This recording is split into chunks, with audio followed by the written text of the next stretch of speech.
Howdy, howdy, howdy, my friends. Welcome back. Or welcome, if this is your first time. My name is Kalvin Ellis, and I am a writer.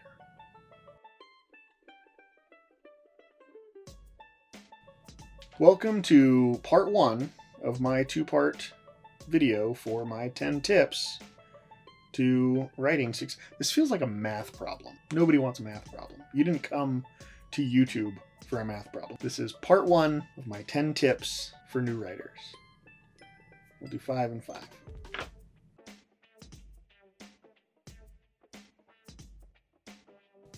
Tip number 1. I think the most important thing, you have to stop caring if it's been done before. I'm not saying you want to plagiarize or you want to tell the same story. But you have to make sure that if you're going to tell a story, if you want to tell your story, find a different way to tell it. Every story has been told before. Star Wars is just a Western that had been told a million times before. A virtuous cowboy needs to save damsel in distress and enlists the help of a rugged outlaw. That's Star Wars. It's a space Western. So don't be worried about telling the same story again, but be wary that you have to find a new way to do it. Tip number 2. Stop waiting for permission. Nobody is going to tell you that it's okay to write your book. Now, that doesn't mean people aren't going to come around and be like, oh, you should write your book. You have permission. Doesn't mean it can't happen. But if you wait for it, you're wasting your time. Time that could be spent writing. Every single thing you do is time that could be spent writing. If you're not passionate about writing, you shouldn't be a writer because it is a ton of work. It's not glamorous. It's not, he's a published author or she's got a book on the New York Times bestseller. If you get there, fantastic. But that is not why you do it, because the probability of that happening is very slim. The probability of getting published is slim because it takes ton of work, and if you're doing it for the wrong reasons, you'll never want to do that work and it'll just be miserable, and that's not why you do it. Writing is miserable enough as it is without adding in the fact that you don't like doing it. There's no reason to push yourself to write all hours of every day, but set aside a little bit of time every single day to write. If you love it, it's not hard. So stop waiting for somebody to give you permission and just jump in and do it. I can't do it for you. I can barely do it for myself. Tip 3, write for a specific person. Now this seems counterintuitive, like, because you're like, oh, I need to hit the biggest market possible. You're not wrong. You want to find a book that is going to reach an audience. That's the best way to get published, and it's the best way to sell, and the best way to make yourself feel like your book has succeeded is to reach a large audience. But that's down the road. Don't focus on that at the beginning. When you start, put somebody in your mind and have that person be your ideal reader. Stephen King, if you haven't read the book on writing by Stephen King and you want to be a writer, stop what you're doing. Well, finish this video. Then stop what you're doing after that and get yourself a copy, because it's the most down-to-earth, straightforward view on writing. It's the first half is autobiographical Stephen King, and the second part is him talking about his writing career and the tools that you need to do it. Pick that up, because he talks about an ideal reader, and so every time you write something, you have a specific person in mind.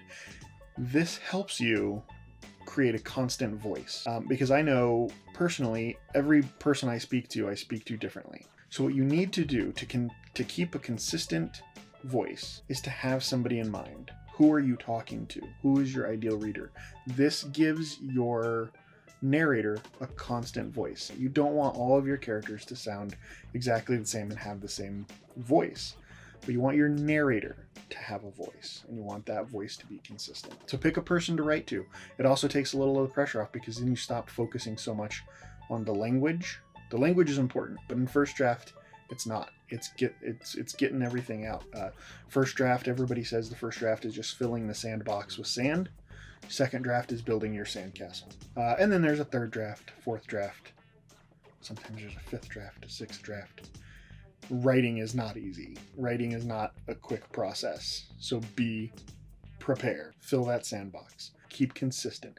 Know who your audience is, but make that audience an audience of one. I promise you it will make your first draft a lot easier.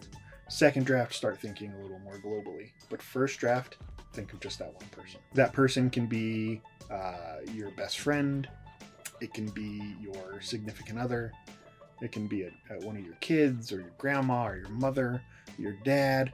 Whoever you are the most insistent upon enjoying this book, make them your audience, because then you're really going to start digging in. You're going to start thinking in that voice, and then you'll start writing in that voice. Tip number 4, find your favorite book and read it over and over and over again. Read it as many times as you need to. Take notes. This is going to be sacrilegious for some people, but take notes in the book if you have to. Write in the margins. Circle passages you really love. Highlight them. When I'm trying to dissect a story, I'll use a novel and I'll go through, and sometimes I'll use a highlighter. Sometimes I'll use note cards. Sometimes I'll just have a piece of paper and I'll write page 36. Really enjoyed this part. Yeah, it really helps you understand the beats of a novel and where those story beats are coming from. Then you can kind of analyze them and figure out, is this part of something that I really enjoy? Is this part of the story that I enjoy? Why do I enjoy it?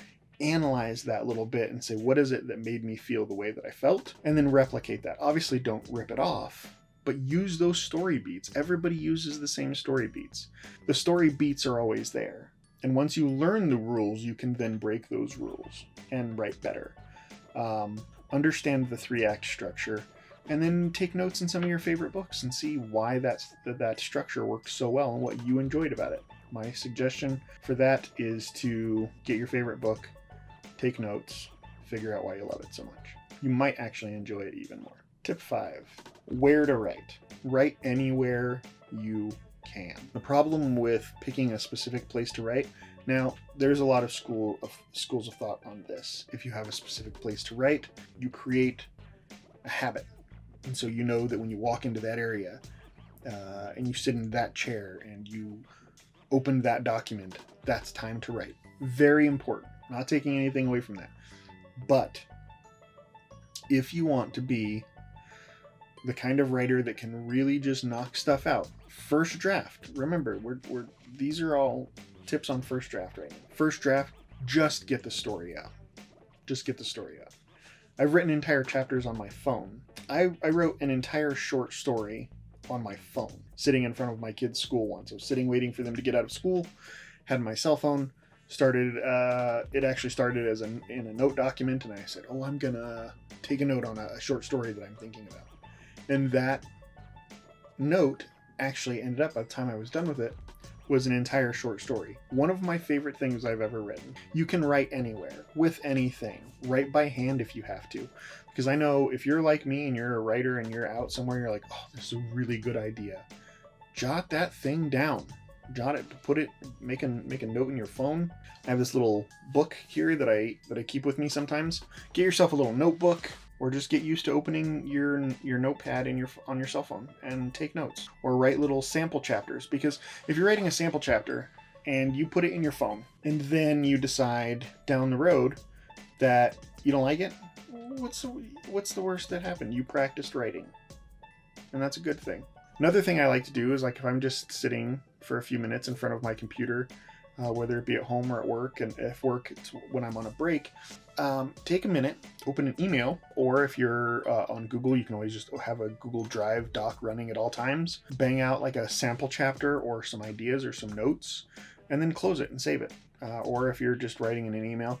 I say that because I started doing this before Gmail was a thing, and before Google Docs was a thing, and you had to email yourself. There wasn't just a convenient way. So I would open my little Hotmail doc and I would email myself a story. So I have an email account that just has ridiculous amounts of emails for myself that are just story ideas. Find ways to always be writing. It's what you want to be, right? If you're watching this and you want to be a writer, it's what you want to be, so be it. You don't have to be published to be a writer. Sit down and write something. Doesn't matter what it is. Doesn't matter where it is. I really like to write in here in my office, and so I get most of my writing work done in here. This is where, when I'm really focused down, I try to do second draft in here, because this is where I can concentrate the most. But when you're working on that first draft, it doesn't have to be perfect, so you don't need your ideal environment. So sit at a coffee shop. and write. Sit at a library and write.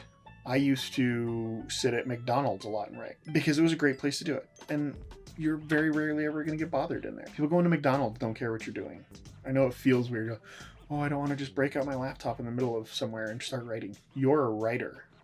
Let me say that again. You're a writer. You want people to know you're a writer.